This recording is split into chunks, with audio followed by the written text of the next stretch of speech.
All right, everyone, we are back with Teddy's historic content list. Last week we did the greatest trainers in boxing history. We're taking a look at the comments as we said we would. We saw a bunch asking for the best footwork in boxing history. So we'll get right into it. Your best boxing footwork in the history of the sport. All right, let me show some good footwork here and quick footwork and jump right into it. I will start, as I always have been, starting at the bottom of the list, although there's no bottom in Teddy Atlas's list. If you're on the list, there's no such thing as bottom. You're in the top echelon of the greatest in whatever that category is in the history of the sport. It's just that, we have to number them. We have to have some semblance of order. And so we'll start before we get with number 10, and that has become my way of doing it, working up to number 1. I will start with the couple that were left off that it always kills me. It always kills me. But honorable mention, the great Manny Pacquiao, in and out, side to side. He was good and as fast and as good with his feet as he was with his hands. Very rare to ever see that combination. And then Sweet Pea, Pernell Whitaker, he could do it all. He was sweet doing it, whether with his incredible head movement or his legs. Pernell was one of the greatest. All right. Again, if you guys want to move those two up on my list, go ahead, because I'm not arguing. But somebody does have to be number 1, number 2, number 3. So let's start now with number 10. Yeah. He's the man right now. His name is Usyk. Man, I hated to leave Pacquiao, as I just said, out of the top 10. I would have no problem, let's say Usyk is 10A, Pacquiao is 10B. Okay. But when you win an Olympic gold, then you unify the cruiserweight titles. Then as a smaller heavyweight, you move up and you conquer the bigger ones. That means you are well-rounded. That means you're good defensively, means you can attack from many places. And for all of that, it means you have to have great movement and legs. And in this case, it means you also came from the same school of training as Lomachenko. Yes, they came from the same school, the same trainers. There's a reason why there are similarities there. Okay, number 9. Looking at my notes here, Shakur Stevenson. He's not done yet. There is still road for him to plow, and he continues to go down that road. And in his last fight, he looked better than ever, but he makes my list. He controls range and distance as well as anyone, and when he needs or wants to, as he did in his last fight, he can sit down and punch in a balanced position. The competition for the list is tough, but he makes the list. Okay, number 8. You guys forgot about him? You can't forget about this guy. This guy was special. I watched his first fight in the Olympics, his first gold medal when he was 18 years old. I was calling the Olympics for NBC. I called 4 Olympics for the NBC. I saw a lot of special fighters like Lomachenko, and I saw this young kid come out where nobody had known about him yet, and he won his first gold medal, first of 2. And he would have won 3, but he got caught defecting from Cuba, and he was not allowed to fight in the next Olympics. Otherwise, I believe he would have won 3 gold medals, which only 2 people, actually 3 fighters in the history of the sport, have ever done. His name is Rigondeaux. And I called a lot of his fights on his way up on ESPN. I got the pleasure, the privilege of not only seeing him in the Olympics, but like I said, calling his pro fights on ESPN. You don't win 2 gold Olympics and world titles after only a handful of fights at different weight classes and become one of the best combination of counterpunchers and defensive fighters I have ever seen without great footwork. Enough said. Enough said. Number 7. Boy, oh boy, this is going to shock and amaze some people. Remember Muhammad Ali used to say that this will shock and amaze you, but I'm going to retire Joe Frazier. There's a Joe in here. There's a great Joe in here. Jersey Joe Walcott, heavyweight champion. Back in the days when there was only one champion in every division and only one heavyweight champ. No, Jersey Joe didn't jet around the ring, but he was a pioneer in the ring, where he created different moves with his feet and legs, changing directions, spinning his hips, distracting you while setting you up for a punch you never expected, as he did with the great Ezra Charles. Matter of fact, he was so innovative with his tricky footwork that Muhammad Ali copied some of his moves and added his own twist to it. Yeah, Jersey Joe could easily have also been Broadway Joe. Okay. Number 6. First of all, you don't get to fight into late age unless you are a very smart fighter, a very good defensive fighter, elite fighter. And part of that eliteness has to do with legs. If you're going to be good defensively, yeah, you got to have head movement there. You got to have good, technical habits. But usually legs come into the mix somewhere. And again, this fighter fought into later ages because he was preserved, because he wasn't used up, because he had great legs. Floyd Mayweather, yeah. He was a great defensive fighter who could still fight at a late age, as I said. And big part of it, legs. Great counterpuncher. He KO'd tough chin fighters like Ricky Hatton. And he did it because his legs set up those counters. Floyd was smooth and special. Number 5.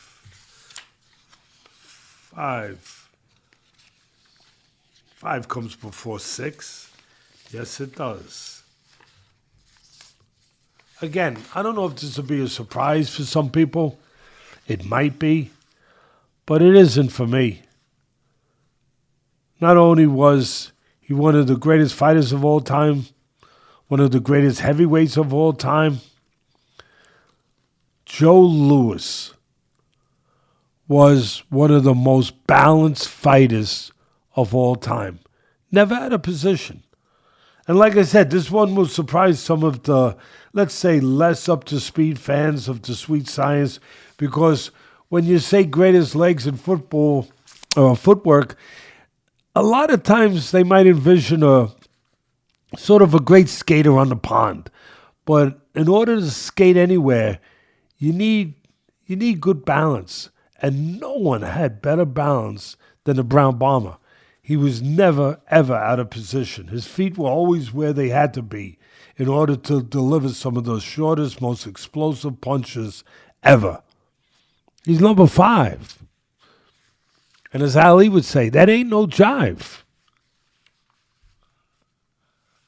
Number 4. Yeah. Sweet. Sugar Ray Robinson. When he retired, he performed tap dancing routines in clubs, a lot of times up in Harlem. We bought a lot of businesses up there. You don't get to be called sugar if you're not sweet with your movement. You need to flow like good music, and he certainly did. Maybe the greatest boxer of all time. You don't get to that perch without having it all, including great legs. Sugar Ray Robinson. Number 3. You heard his name mentioned earlier. Yeah, you knew I was coming back to him. You probably did. You You guys are alert. You guys are smart. Lomachenko, his footwork helped him in world title fights, winning world title fights in 3 weight classes after only 2 pro fights, and also winning 2 Olympic gold medals. He mixed in both aggression and lateral movement while always being balanced and in position to punch from different angles. At times he looked like a magician doing a disappearing act as he suddenly darted off to the sides. Hey, those dance lessons his dad made him take when he was very young, I guess he's not complaining about them now, huh? That's right. See, you get a little extra with these lists.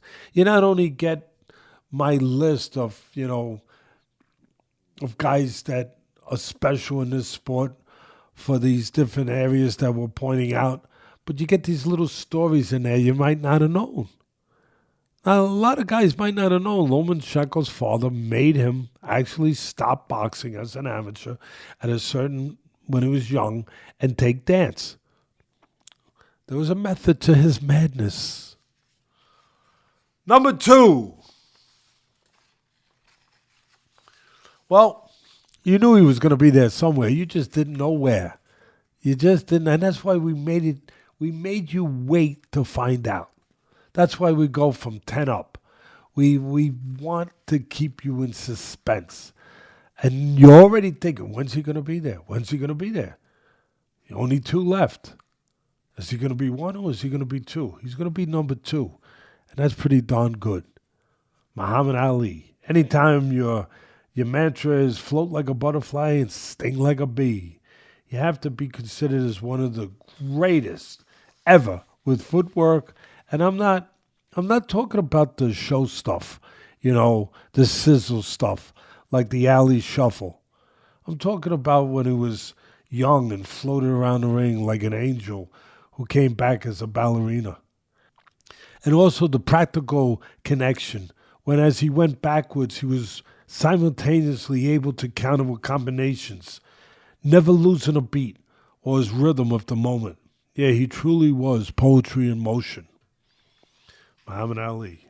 Okay, who's number 1? Who's number 1?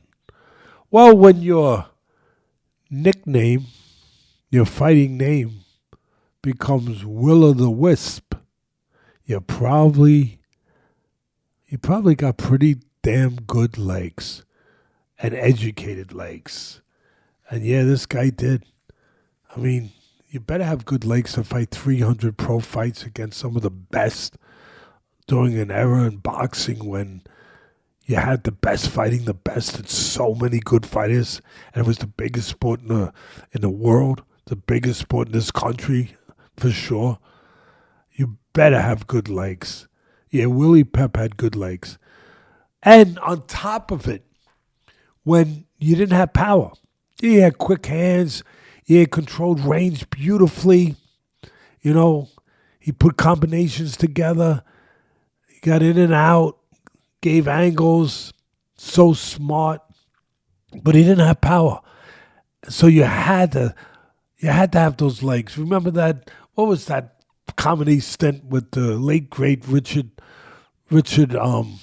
Pryor? Yeah, Richard Pryor. But I loved it. When he said that somebody was, I think it was Muhammad Ali, started shadow boxing with him, and he said, "Legs, don't betray me now." Don't betray me now, legs. Richard Pryor, he was great. And that, you don't have power. You're kind of saying that. Legs, I need you. I need you, legs. I need you. I don't have the power to stand with this guy and just slug with this guy and stop this guy in his tracks. So I got to have legs to navigate around all night. And in his case, around top guys. And to do it against top guys 300 times. Yeah. Willie Pep. And I'll leave it with this. Yeah, he's my man Richie is pointing behind me, and he's going to show to the fans right there. There he is.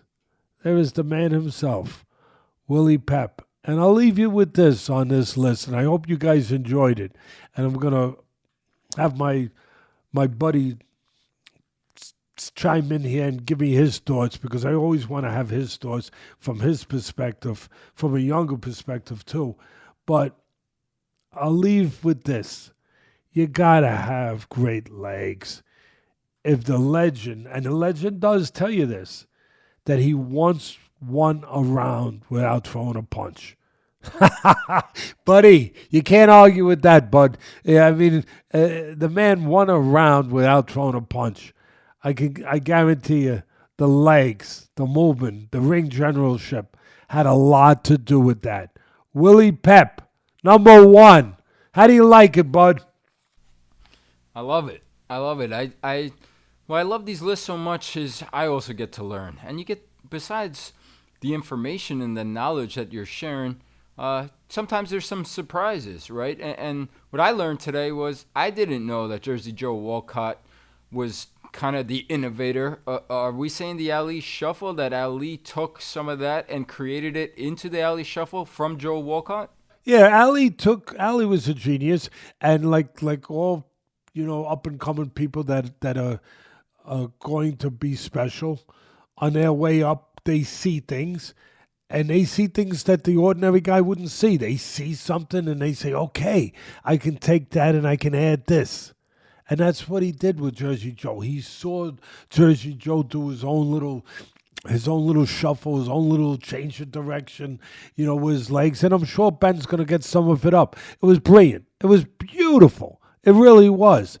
And Ali saw it, and Ali was, a whole, obviously, a whole different kettle of fish, if you will. I mean, be able to move on his feet the way he did it. And he just took that and he took it to a different place, to his place. So, yeah, that's why I said that Jersey Joe was a pioneer in that way. Yeah, absolutely. And that's another way that I continue to learn through these lists. And hopefully the viewers are learning some too about some of these great fighters from the past in the history of the sport. What surprised me is when I first think and I hear the best footwork, I'm thinking smaller guys, smaller weight classes or divisions. To have 4 heavyweights on this list, that surprised me. But it makes sense. And I could see why each of those guys, as you explained it, are on that list. So I will leave it with this. The few that were not mentioned that come to mind for me, and of course I always go with the more modern guys for the most part. Number 1 would be Roy Jones Jr. Just how elusive he was, right? And his ability to control distance and range and get in and out and counter. I thought he was very special. His legs were, his footwork. And also, got to say, one of your favorite fighters of all time, Sugar Ray Leonard. Yes. Sugar Ray Leonard, yes. Yeah, he should obviously gets mentioned there. And maybe you had too much sweetness already on that list with Sugar Ray Robinson, but we'll mention him now. And then the last 2, I'm going to go current. For a big man at 6'9", to see the way he danced around like a dancing bear, Tyson Fury. Extremely impressive footwork, light on his feet, his ability to box in and out. And the last one, you talked about Lomachenko. Well, we said it before on these airwaves. This guy reminds me of Lomachenko, Bam Rodriguez. His footwork, his angles, man, it's incredible. I think when it's all said and done and we do a list, he's got more fights to go, but maybe he gets on it one day. Yeah, it's still a little early to put him on this list, but yes, he is. He is moving, right? Legs, moving legs. Get it? Segue. Nice segue there. He is moving closer and closer to being on that list. And as far as one of my favorite fighters that I dearly love, he even flew in one year. But you remember that? He flew in for the charity foundation dinner. Of course. Yeah. How could you ever forget Sugar Ray Leonard? Sugar Ray Leonard. Can you imagine? We had Sugar Ray Leonard there. We had George Foreman too, but we had Sugar Ray. That was That was special. They're all special that come, but yeah. To your point, I've been trying to cut down on my sugar a little bit. So I only do 1 spoonful of sugar now in my coffee. So I had to go with 1 less sugar, but I never I'll never leave Sugar Ray Leonard out. He's always in my heart. He's always in my mind. Even if I don't put him on that list, there's always room for him on any special list. To me, he was one of those few guys that crosses over to any era. Any era. Duran's one of them too, But really, that crosses over to any era. No, absolutely. Great list. I thoroughly enjoyed it as always. I appreciate your sharing your wisdom and taking the time to do these lists because I know it's not easy and how much it matters to you in the detail and the work that you put into it. So I hope all the fans and the viewers enjoyed it as well. And as always, please like, comment, subscribe. Let us know what should be Teddy's next list. And we'll be back with more historic content next week.